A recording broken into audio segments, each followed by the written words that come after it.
नमस्कार मित्रों, साहित्य और साहित्य सर्जकों को समर्पित इस प्रतिष्ठित मंच दस्तक साहित्य संसार में आप सभी का हृदय से स्वागत है। इस मंच के माध्यम से हम साहित्य सेवा में लगे राष्ट्रीय एवं अंतर्राष्ट्रीय स्तर के युवा एवं वरिष्ठ साहित्यकारों और उनके सृजन संसार से आप सभी को परिचित कराने का निरंतर प्रयास कर रहे हैं। तो आइए इसी क्रम में आज मंच पर हम स्वागत करते हैं देवभूमि हिमाचल प्रदेश से चर्चित साहित्यकार डॉक्टर उषा रानी जी का।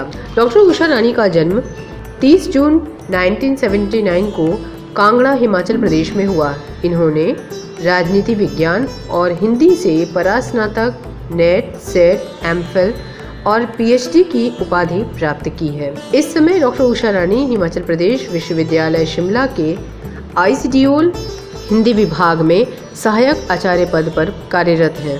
इनकी 5 पुस्तकें प्रकाशित हैं, जिनमें मृणाल पांडे के साहित्य में युगबोध, महिला सशक्तिकरण, निर्मल भारत, मृणाल पांडे की कहानियों में नारी शोषण तथा नारी विमर्श और हिंदी साहित्य हैं। डॉक्टर उषा रानी के 50 से अधिक लेख विभिन्न पत्र पत्रिकाओं में प्रकाशित हैं। इनकी साहित्यिक सेवाओं के लिए इन्हें इंदिरा गांधी आयुर्विज्ञान महाविद्यालय शिमला में मुख्यमंत्री द्वारा सम्मानित किया जा चुका है। इसके साथ ही राजकीय महिला महाविद्यालय हिसार हरियाणा में और Gugan Ram educational and social welfare society द्वारा भी डॉक्टर उषा रानी को गिना देवी राजभाषा गौरव सम्मान से सम्मानित किया गया। तो आइए आज हम भी सुनते हैं डॉक्टर उषा रानी की पुस्तक नारी विमर्श और हिंदी साहित्य पर पुस्तक चर्चा उन्हीं से। नमस्कार, मेरी पुस्तक का विषय है नारी विमर्श और हिंदी साहित्य।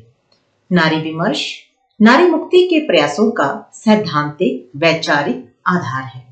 यह एक ऐसा विमर्श है जो नारी जीवन के छुए अनछुए पीड़ा जगत के उद्घाटन के अवसर उपलब्ध कराता है, क्योंकि नारी विमर्श का उद्देश्य साहित्य एवं समाज में नारी के दूसरे दर्जे की स्थिति पर आंसू बहाने और यथास्थिति बनाए रखने में उन कारणों की खोज है जो स्त्री की इस स्थिति के लिए जिम्मेदार है।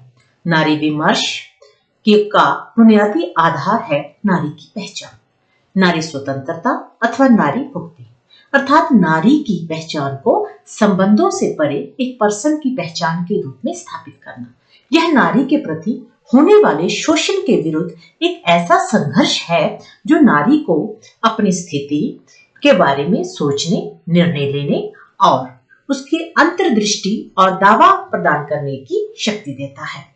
नारी विमर्श बहुआयामी है। नारी विमर्श ने समाज विज्ञान, मनोविज्ञान, राजनीति, साहित्य, आलोचना और काव्य शास्त्र की दुनिया में एक नई बहस को जन्म दिया है कि नारी का नया परिप्रेक्ष्य क्या है, वह पुरुष की दृष्टि से पृथक कैसे है, आखिर नारी विमर्श की आवश्यकता क्या है, वर्तमान में नारी की स्थिति कैसी है, समाज में नारी का क्या स्थान है, कामकाजी और गृहिणी नारी को किन किन समस्याओं का सामना करना पड़ता है। स्त्री विमर्श ने सदियों से चली आ रही स्वतःहीनता, खामोशी को तोड़ा है तथा अपनी चुप्पी को गहरी मानवीय अर्थ दिए हैं। हाशियों की दुनिया को तोड़ा है। यही स्त्री विमर्श की भूमिका है। नारी विमर्श के मानवीय सरोकार है। यह केवल फीमेल सब्जेक्ट नहीं है, बल्कि आदि दुनिया का अस्तित्व, उसकी अस्मिता, उसका भविष्य एवं उसके सरोकार इससे जुड़े हुए हैं। इसलिए अपने स्वतंत्र के प्रति जागरूक स्त्रियां इस विमर्श को प्रखर बना रही हैं। नारी विमर्श ने ही हमें पितृसत्तात्मक मूल्यों, दोहरे नैतिक मापदंडों, अंतर्विरोधों को समझने, पहचानने की अंतर्दृष्टियां प्रदान की हैं। स्त्री या नारी विमर्श कुछ और नहीं, आत्मचेतना, आत्मसम्मान, आत्मगौरव, समता और समानाधिकारी की पहल का दूसरा नाम है। यह सदियों से स्थापित पुरुष मानसिकता का तर्पण है, भावुक नारी का समर्पण नहीं। जहां मैं की चिंता का एहसास है, समझना चाहिए कि वहां से नारी विमर्श की शुरुआत है। नारी विमर्श विचारों का एक ऐसा रूप है जो स्त्रियों को उसकी परंपरागत भूमिका से घटाकर उसके स्वतंत्र अस्तित्व की पहचान कराता है, अन्याय, अत्याचार, शोषण के विरुद्ध संघर्ष कराता है, स्त्री सामर्थ्य की खोज एवं पहचान कराता है। साहित्य में नारी विमर्श एक मानवीय दृष्टि है जो स्त्री पुरुष भेद मिटाकर दोनों में प्रतिष्ठा की समानता लाने की बात करता है। स्त्रीवादी लेखक व लेखिकाओं का मानना है कि नारी स्वतः स्वतःधिकारों, चिंताओं, आकांक्षाओं को नारी ही समझ सकती है। लोहे के स्वाद को घोड़ा जान सकता है जिसके मुंह में लगाम है, लोहार नहीं। यह प्रश्न धूमिल जी ने पुरुषकर्ता की हैसियत से पुल्लिंगी भाषा में पूछा है। शोषित ही शोषण को समझ सकता है कि उसकी बेड़ियां क्या हैं। नारी विमर्श में सवाल उसी से पूछा गया है, उसी से मांगा गया है जिसके मुंह में लगाम है। लगाम डालने वाले से क्यों नहीं? क्योंकि नारी विमर्श ने ही भाषा के इस लिंग भेद को पहचाना है, उस पर चोट की है। स्त्री लेखन को अब तक एक कमजोर स्तरीय विषय इसलिए माना जाता रहा है क्योंकि पितृक समाज का स्त्रियों के बारे में जबरदस्त पूर्वाग्रह रहे हैं कि वे प्रतिभाहीन, अयोग्य व तर्कहीन होती हैं। उनके पास कोई ठोस रचनात्मक दृष्टि नहीं होती है। किंतु आज औरत के हक में एक लड़ाई छिड़ी है।